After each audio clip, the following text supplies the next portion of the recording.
After years of constantly being fed by the cultists, the deer monster had become fat and lazy. But no matter how much the creature ate, it was never satisfied. Which is why in the lower floors of the cultist base were cages of prisoners who were fed to the monster. Your sacrifice will feed the master well. One of those prisoners was a small boy whose hands were just small enough to slip through the bars of his cage and steal the guard's keys. That evening, when the deer monster finished its meal and was brought to bed, the boy unlocked his cell and escaped the basement floor. But he wasn't gone for long. The prisoner has escaped! Before the alarm sounded! The boy heard the horn and hid away, knowing the cultists would be guarding the exits. The deer monster found out about his missing meal. You lost my food! He was furious with his servants. He rushed the cultist who told him. He then began searching for the child himself. But the child was good at staying hidden and had found his way to a room that was full of messenger pigeons. He assumed that it was how the cultists communicated across the woods, which gave the child an idea. He found some paper, wrote a message for his father about where he was. He then sent the pigeon off in hopes that his father would get the message. To worry because his father was already searching for him. Where is my son? That's when he received the letter. He read that his son was alive, which only made him more determined to find him by any means necessary. It was nighttime now, and the boy believed he had a chance at escaping. But as he snuck through the halls of the base, he saw a massive shadow. It was the deer monster! Thought you could run away from me. The boy ran as fast as he could, but the deer monster knew the base better. There is no escape, little morsel. The chase led the boy to the kitchen, where the overwhelming smells of food made it difficult for the monster to pick up on the boy's scent, which left him open for a sneak attack. How dare you! This gave him a chance to escape. He then made it to the forest, hear the pained cries of the deer monster. He knew that the cultists would be hunting for him soon, and could only hope his father got the message. But the boy was doing better than his father expected. He had managed to build a shelter and get a fire going. But there was a problem. Because unlike the fat deer monster, the boy was starving. He couldn't think about that for long. something was watching him from the woods. He quickly put out the fire, hoping that he wouldn't be seen. Then he saw the antlers approaching him. He braced himself, believing that this would be the end. When the bushes cleared, the boy was relieved to find that it was just a regular deer. The kid thought about how much food this could give him. But before he could make the move to grab the animal, it was struck by a flaming arrow. He must find more food for the master. The boy ran away as fast as he could and twisted his ankle on an exposed root. The pain was unbearable. So he laid on the ground and tried not to make any noise. I heard something. I'm sure of it. But that was going to be difficult, because their torches seemed to light up the whole forest. He heard the snap of a nearby twig, which could only mean that he was about to be caught. But right before the light of a torch shined on him, another agonizing cry was heard in the distance. The deer monster's eyes were being treated,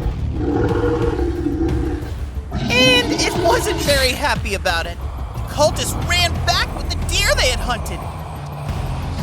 Please accept this offering. The events of the day had the boy exhausted, so he fell asleep lying on the forest floor. He had nightmares of the deer monster. The boy's father had heard the deer monster's cries echo through the forest. He began following the sounds. But he didn't get very far before he was cornered by the cultists' pet wolves. Easy now, boy. He knew that getting through them was the only way to get to his son. So by using the broken spear from the cultist he fought, he managed to take out the wolf pack. Nothing will stop me from reaching my son. And continue his journey. The next morning, the boy woke up. His ankle was still hurting, and his stomach was aching from hunger. But he knew he couldn't just wait around. So he limped into the woods and began picking berries. But those weren't enough to satisfy him. But luckily, he remembered something. A trap that his father taught him to build. He set up the traps and waited patiently. And after a few moments, he caught a squirrel. The boy quickly got to work cooking his catch, but as he was doing that, he heard the second trap go off.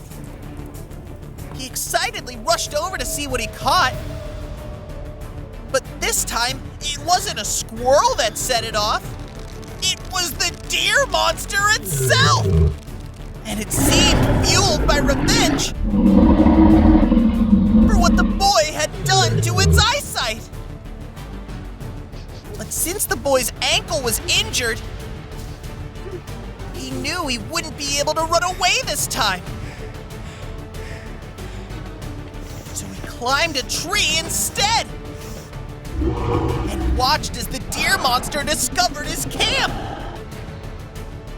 and ate the only food he had. The boy waited for the monster to notice him, but just as it began to track his scent, great roar was heard in the distance, and the deer monster ran towards it. The roar came from the cultist's alpha bear, who was fighting the boy's father. And winning!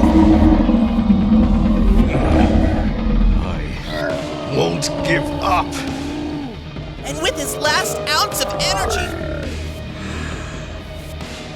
he speared the alpha bear and sent it whimpering off into the woods. The fight had exhausted the father. He collapsed on the ground. He knew he was close to finding his son. But what he didn't know is that the deer monster had found him first. The father tried getting to his feet to run, but he was too weak. The monster approached him. I can smell him on you. The monster spared the father's life, which let the nearby cultists know that he had bigger plans for him. And from the vantage point in the tall tree, the boy saw his father being walked away back to the deer monster's camp. It was all his fault. He knew he had to save him. The cultists were already tying the boy's father up in hopes of drawing out the boy. But the boy knew a trap when he saw one. And as much as it pained him to see his father in trouble, he knew that if he sprung the trap, they would both be dead. So instead, he made a different plan. If the deer monster was so mad about him escaping, then imagine how he would react when all his food escaped. And with all the cultists focused on their one prisoner, they never realized that the rest of them were running free. Do you smell that? Didn't notice the entire base was on fire. The deer monster was furious, Get back here! but he was too slow. He decided to eat the one prisoner he had left, but when he turned to face the father, he was met by a spear to the stomach. In the chaos, the boy had managed to rescue his father. And with the cultists trying to save their burning base, father and son managed to escape the deer monster, leaving him dying and hungry on the ground. I was with my friends in the woods, totally lost. And that's when we saw it, a deer monster. Just as I went to get a closer look, I woke up in the back of the car. It was just a horrible dream. I told my friends about my nightmare, and Angel thought it was bad luck. But Chubb said we were just being babies. I sure wish he was right. We started to set up camp, and I was the lumberjack. But things were already getting weird. A strange, thick fog rolled in. So we huddled up to the campfire. But then we saw something in the fog. Chubbs was getting prepared to fight the figure. But when Angel shined her flashlight on it, we discovered it was a pelt trader. He had been searching for his lost son, who went missing in the forest 99 nights ago. He warned us of a horrible monster lurking in the woods that looked like a mutant deer.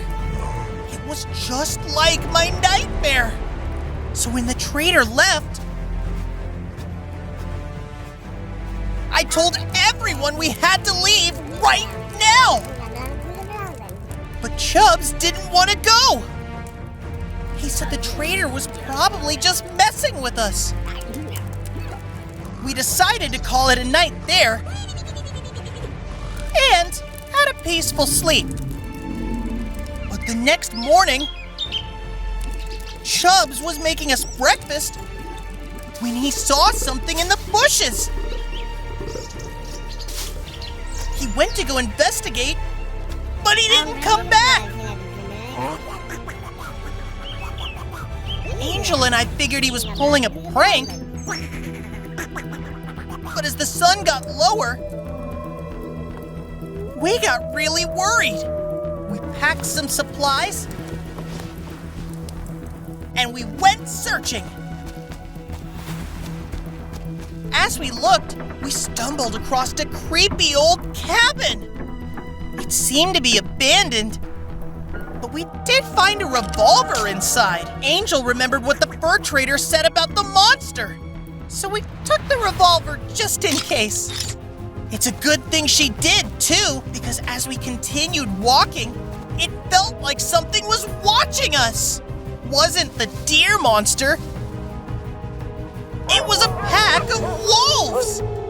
I got my axe out and started fending them off. But after taking a closer look, I noticed that one of the wolves had a key on its collar. Weird. That same wolf knocked me off my feet. But luckily, Angel saved me, and the collar snapped right off. We ran away to hide and found a secret staircase deep into the ground, which led us to a locked gate. Angel tried the key, and it worked! And we couldn't believe what we were seeing! It was the fur trader's son! He ran away as soon as we found him, so we chased after him, but we weren't alone.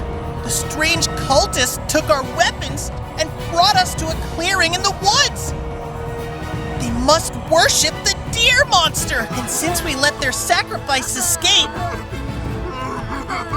we would be taking his place.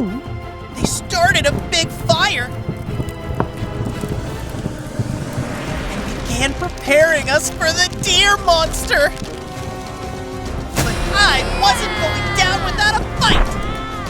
So I fought off the monster lovers. Bumpy special coming right up. Take that and that. I cut the ropes around Angel and got ourselves some upgraded weapons. Oh yeah! Then we ran to save our friend. We knew what we were looking for now. We needed to find an animal with a key. And that's when we saw it.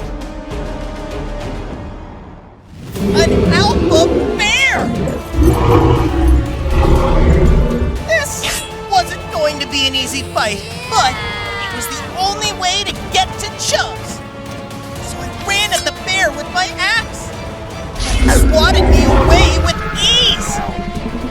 I'd be lying if I said that didn't hurt. It did. Getting eaten would hurt a lot more. Angel loaded her new weapon and fired at the bear.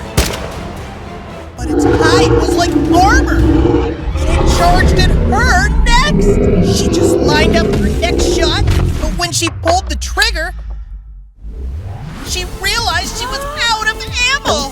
The weapon was still useful, and this gave me just enough time to jump on its back and swing down with my axe. Run! The alpha bear was knocked out, so we grabbed the key and found the hidden gate. But the door was already open, and Chubbs was nowhere to be found. That's when we heard him calling for help. We followed the sound of his voice and saw that he was about to be sacrificed. Typical Chubbs. With no more weapons, we had to improvise. Angel called out from the woods. And when the deer monster turned to look at her, she shined a flashlight right in its face. It was working! The deer monster tried attacking me, too! But it stumbled from its blurry vision and fell into the fire! We saved Chubbs and sped back home! We became legends to the cultists that day because we were the ones who killed the deer monster!